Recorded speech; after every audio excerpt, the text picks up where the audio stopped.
is good to be bad, people.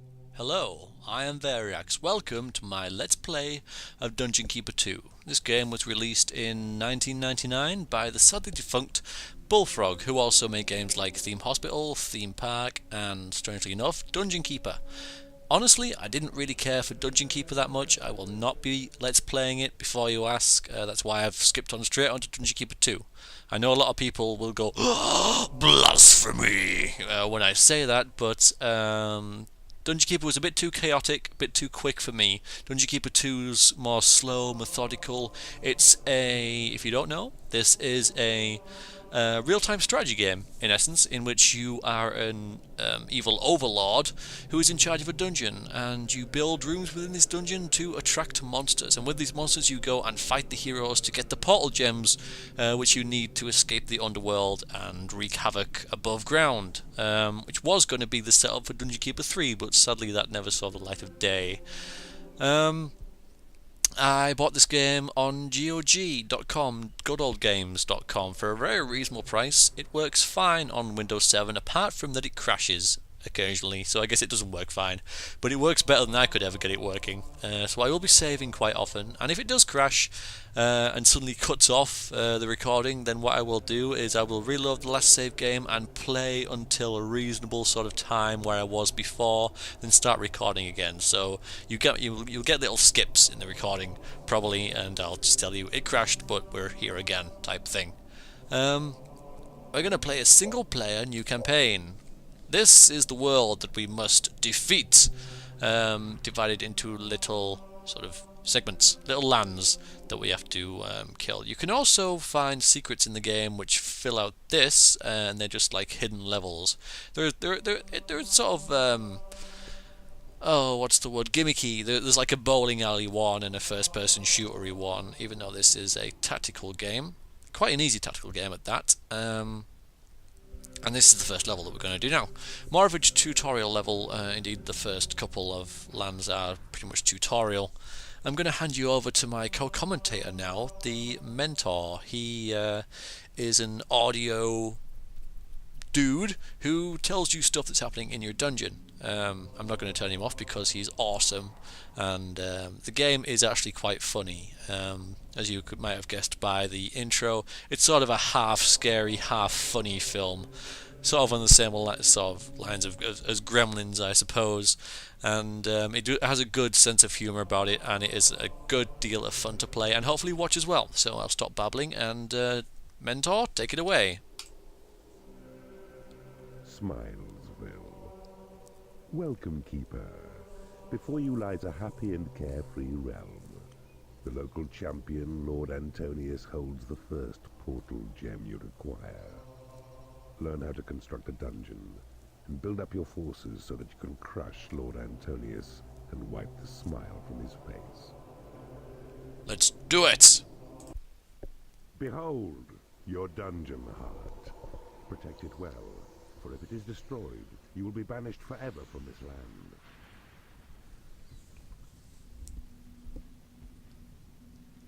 Here walks the goodly Lord Antonius. 'Tis he who holds the precious portal gem, but only when you've mustered strength sufficient should you challenge him and claim your prize.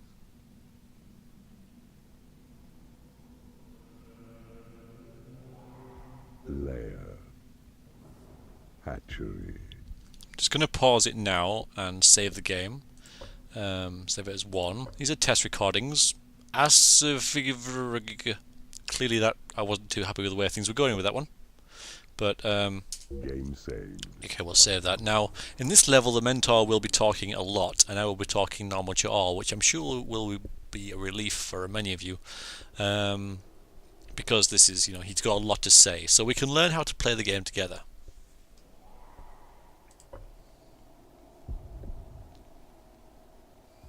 First, there's money to be made. Click on the flashing seam of gold. Your imps will dig out the area you designate. Okay. That was easy. Now it's highlighted so that my imps will go and dig them. The imps are basically your villagers. Well done. And now your faithful servant imps will carry back your gold to Dungeon Heart. Once here, it can be spent. Just The gonna golden scale atop the screen keeps track of your reserves. A start indeed, but more gold is required. 12,000 units should be mined. Let's go and mine this gold then. So there's your little imps. They will go and do all your digging and fetching and carrying for you. They'll lay all the traps that you build and install all the doors and do all the mining. Flowers float above your imps. These give measure to their health. Their skill acquired and reflect the simple thoughts within. So we see he is a level 1. And it's filling up because he's getting up to level 2.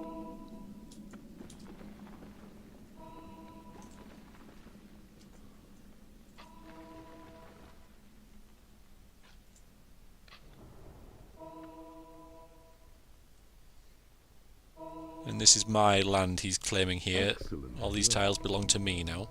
You are ready to recruit more creatures to your cause. See? A portal near your dungeon heart to where your imps must dig. They'll claim this portal to be yours. You'll see what beasts emerge.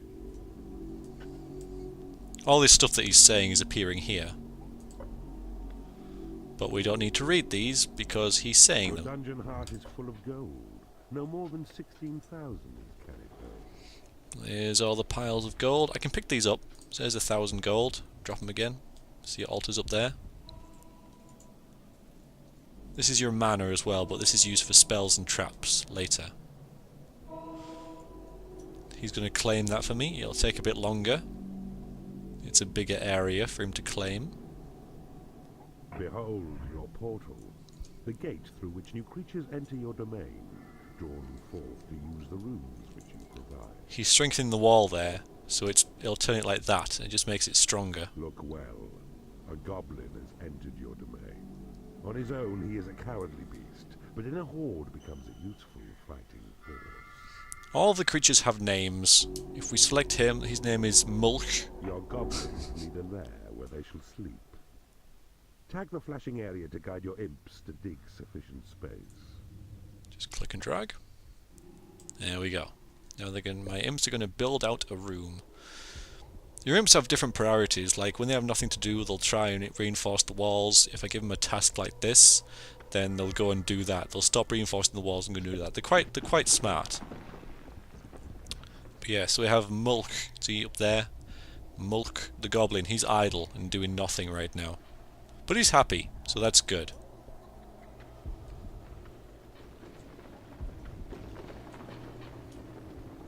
Now we can pick these guys up. Ah, you've picked a creature up. To drop him, right-click anywhere on your land. Now, imps are an exception because you can also drop them on dirt. This is dirt. This is your land up here. This is dirt. And you can drop imps on dirt. You can't drop normal creatures on dirt. This could actually be quite useful for exploring. I will be abusing it. Now we can't build on this yet because it's not our land, but once he's claimed it all, it will be. You'll see how these guys' efficiencies are 80s up there, and that guy's efficiency is 90. That's because I gave him a task to do it. If I slap him, his efficiency is 100. Right-click on any of your creatures, then watch. They'll toil a little faster, but also suffer modest injury. Good. Now build. Click on the flashing tab to see the choice of rooms. Select the symbol of the bed. Then make a lair that's big enough to hold as many creatures as can be attracted through your portal. 3 by 5 will prove sufficient. Remember, such constructions cost you gold. Yes. So we want that and that. So normally a creature's efficiency is 80. If you give them a job to do, it'll go up by 10%, and if you slap them, it'll go up by 10%. Building a lair now. Your lair is built. Now right-click to cancel building mode. Now if you see our goblin, he will now go and make a home.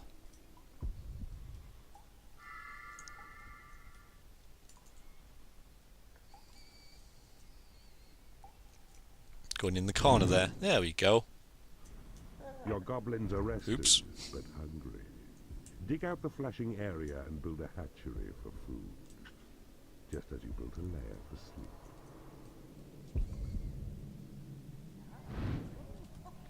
We've attracted more goblins because we've got more area to live in, but they have no food. Eventually they'll start getting unhappy.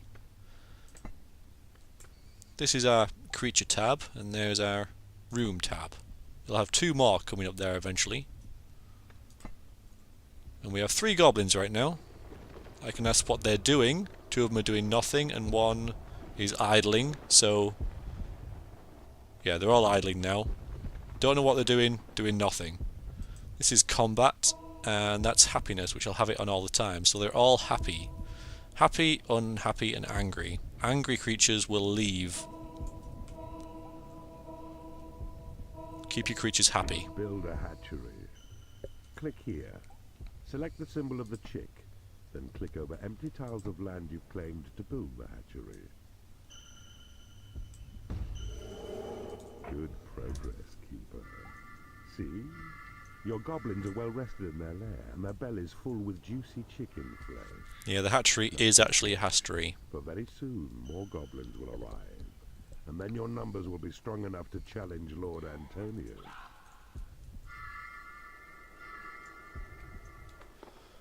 We see one of them might actually pick up a chicken and eat it. There we go.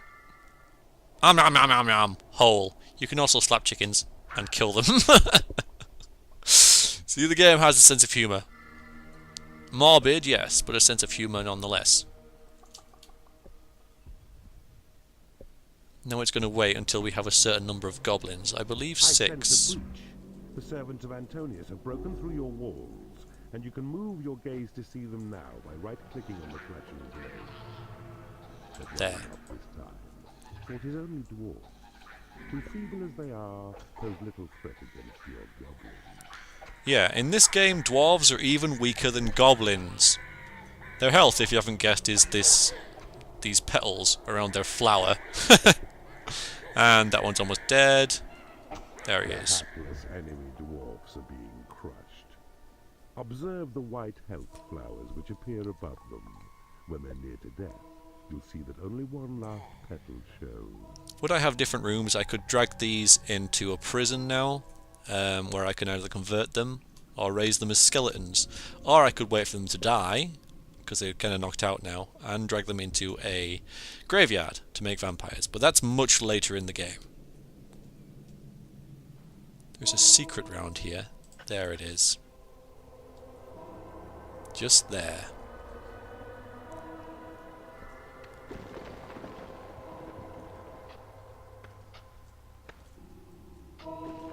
There it is. That's a secret. Your goblin force is large enough to challenge Lord Antonius for his portal gem. Tunnel north and you will find your smug opponent skulking in his keep. So if I click that, it will raise... Oh. I see you have discovered a magical item. Raise all my minions by 1 experience level. So he's level 4 now. I click that. Your creatures have been blessed with experience. Level 5. And these are all level 2. When the dwarves died, they left us gold, so I can take that and put it with the rest of it to get 16,000 again. Not that it matters, because we're going to go up this way and kill the goody Lord Antonius. Because this is going to be a major fight, I shall gather my goblins up. So I have them all in my hand now, ready to drop on him. Or near him. Away, Keeper! You shall not taint Smilesville with your evil ways! He speaks. The feeble Lord Antonius. See how the petals of his white health flower are of a special shape. This marks him down as your prime target. Take him out. When you drop your creatures, they become stunned for a little while, so I'm not going to drop them right near him. Different creatures are stunned for different amounts of time. Regardless, he's going to die. Goblin Swarm! Bravo, Keeper. Lord Antonius is fallen. The portal gem lies aside his helpless form, in wait for Horny to collect it, so it's yours. And comes he now. Yeah, this is Horny. He's a Horned Reaper. You can summon him later in the game. He's kick-ass. He only stays for a while, and he drains all of your mana, but he's basically who you're working for. We'll just let him get it, and then we will exit. The patch, actually, the 1.7 patch, lets you press escape to continue, and you can actually keep playing this dungeon if you wanted to. You know, if you wanted it to take shape. Um, but we're not going to do that. But it was a nice little touch that they added, because normally when you finished a level, it would just automatically end. But you can play forever if you want.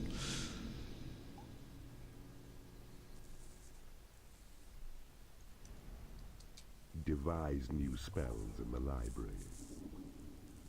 The training room lets creatures improve their combat skills.